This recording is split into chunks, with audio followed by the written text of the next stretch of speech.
কাঁচের উপরে নৃত্য হতো, কাঁটার উপর দিয়ে ঘোরাতো, তারপর কাঁচের উপরে এখানে নৃত্য হতো। নৃত্যের পর মায়ের বুকে পা দিয়ে মায়ের পূজা সম্পন্ন করতে হয়। তো নমস্কার বন্ধুরা, কেমন আছো সকলে? আশা করছি সকলে খুব ভালো আছো। তো আজকে তোমাদেরকে আমি এমন একটা মন্দির দেখাবো যেখানে মা কালীর পুজো করা তো বুকে পা দিয়ে। বর্তমানে মা কালীর বুকে পা দিয়ে আর পুজো করা হয় না, তবে পুরোহিত কি বলছে সেটা তোমরা শুনতে থাকো। তো এই মন্দিরটা অবস্থিত আরামবাগ থানার অন্তর্গত রতনপুর গ্রামে। আরামবাগ থেকে বন্দর রোড যেতে রতনপুর গ্রামে এই মন্দিরটি অবস্থিত। তো চলো পুরোহিত কি বলছে সেটা তোমরা জেনে নাও। চলো মন্দিরে প্রবেশ করা যাক। তো প্রথমে তোমরা মাকে দর্শন করে সবাই কমেন্টে বলে দিও জয় মা কালী। আর কি বলছে শোনো। এই মন্দির হচ্ছে রতনপুর মানে কালী মন্দির, রতনপুর গ্রামে গোলাটি 1 নম্বর অঞ্চলে প্রতিষ্ঠিত। এটা হচ্ছে যে ঠাকুরমশাই ছিলেন রতনপুরের শ্রী শ্রী ঠাকুর কালীশঙ্কর। তিনি বাচ্চাবেলা থেকে মাটির ঠাকুর তৈরি করতেন, করতে করতে বড় ঠাকুর হয়ে গিয়েছিল এত যে ঠাকুরের চোখ চালানা হাত কুলোচ্ছিল না। তখন ছোটো বয়স, 9 বছর বয়সে, তখন মা সাঁওতালি মেয়ের বেশ ধরে এসে রঙের বাটি ধরেছিল। সেই বাটিটা ধরেছিল যে কী ব্যাপার, তুই ঠাকুরের মায়ের চোখ চালানি কেন? তখন বলছে আমার তো হাত কুলোচ্ছিল না, কীভাবে চোখটা চালাবো।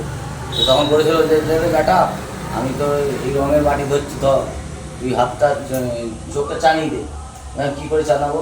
ওই তুই মায়ের বুকে একটা পা দে আর একটা চৌকিতে পা দে, দিয়ে চোখটা চালা। তখন তো তখন ভয় পাচ্ছে যে কী ব্যাপার, আমি তাহলে কী করে মায়ের বুকে পা দিয়ে করবো, কীভাবে চালাবো। ওই তুই দে না, মা ছেলে সম্পর্ক তো, মায়ের বুকে ছেলে লাথি মারল, মায়ের যায়নি। সেই ভেবেই মা বলেছিল যে তুই চোখটা চানা, জগৎকে দেখা। যে তখন আমার শ্বশুরমশাই বলেছিলেন, ঠাকুরমশাই শ্রী ঠাকুর কালীশঙ্কর, যে মা আমি যেমন জগৎকে দেখাচ্ছি আর তুমিও জগৎকে দেখিও যে মায়ের বুকে পা দিয়ে পুজোটা করছে। রতনপুর গ্রামেরই বঙ্গকীর্তি ঘরের ছেলে যে শ্রী ঠাকুর কালীশঙ্কর সাঁতরা, তিনি ওই পুজোটা চালু করেছিলেন। নিজের হাতে গড়া ঠাকুর এখন পাথর মূর্তি হয়ে গেছে। শীতলা মনসাও আমাদের সিমেন্টের, আর মাও পাথর মূর্তি হয়ে গেছে।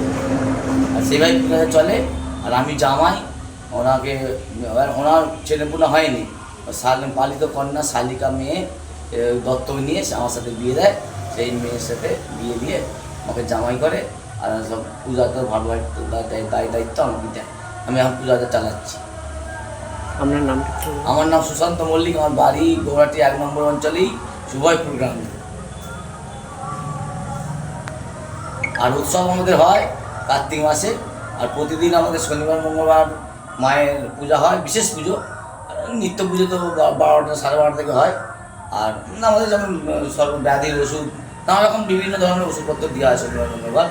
হ্যাঁ, আমাদের ঠিকানা হচ্ছে রতনপুর কালী মন্দির, আর আরামবাগ বাস স্ট্যান্ড থেকে 24 নম্বর রুট আরামবাগ বন্দর, হাওড়া বন্দর 24 নম্বর দিয়ে তারকেশ্বর বন্দরে আসা যাবে। কলকাতা বন্দর থেকে, কলকাতা থেকে বন্দর আসা যাবে। এখানে রতনপুর কালী মন্দির বললেই, কাপসি রতনপুর কালী মন্দির বললেই ঠিকানা পেয়ে যাবে। কাঁচের উপরে নৃত্য হতো, নিজে কাঁচের উপর নৃত্য, কাঁটার উপর দিয়ে ঘোরাতো আগে। আচ্ছা, 108টা কলসিতে, ছেঁড়া কলসিতে জল এনেছে সবাই। আমার চেয়েও যারা বয়স বেশি তারাও দেখেছে, আমিও দেখেছি। আমিও বাচ্চাবেলা যখন আসতাম 108টা ছিদ্র কলসিতে জল আনতো। তারপর কাঁচের উপরে এখানে নৃত্য হতো। নৃত্যের পর মায়ের বুকে পা দিয়ে মায়ের পূজা সম্পন্ন করতেন, পুষ্পাঞ্জলি দিতেন। কাঁচের উপরে নৃত্যটা এখনো হয়, বর্তমানে দায়িত্ব দিয়ে গেছে বা সেটাই আদেশ দিয়ে গেছে, কিন্তু বুকে পা দিয়ে আদেশ দিয়ে যায় না, ওষুধপত্র দিয়ে যাওয়ার দায়িত্ব দিয়েছে। আর কাঁচের উপর নৃত্য শনিবার মঙ্গলবার হয় এখনো।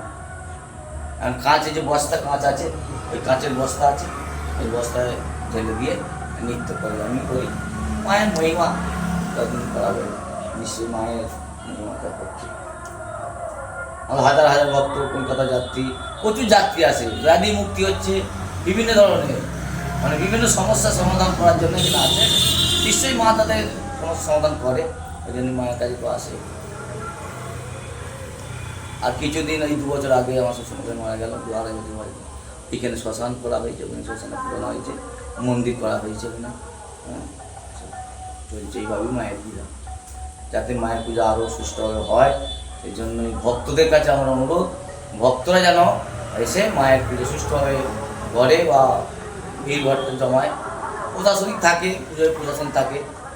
পুজোয় মেলা হয় আমাদের, কার্তিক মাসের 4 দিন মেলা হয়, অনুষ্ঠান হয়। আর ভক্তদের দানিয়ে আমাদের চলে, আমাদের চাঁদা বিল হয় না, চাঁদা দেওয়া কারণ আমরা চাঁদা কাটিনি, ভক্তরা যেটা সাহায্য করে 200-500 সেইটা দিয়ে আমাদের মায়ের পূজা করছে আমাদের। ঠিক আছে, ধন্যবাদ।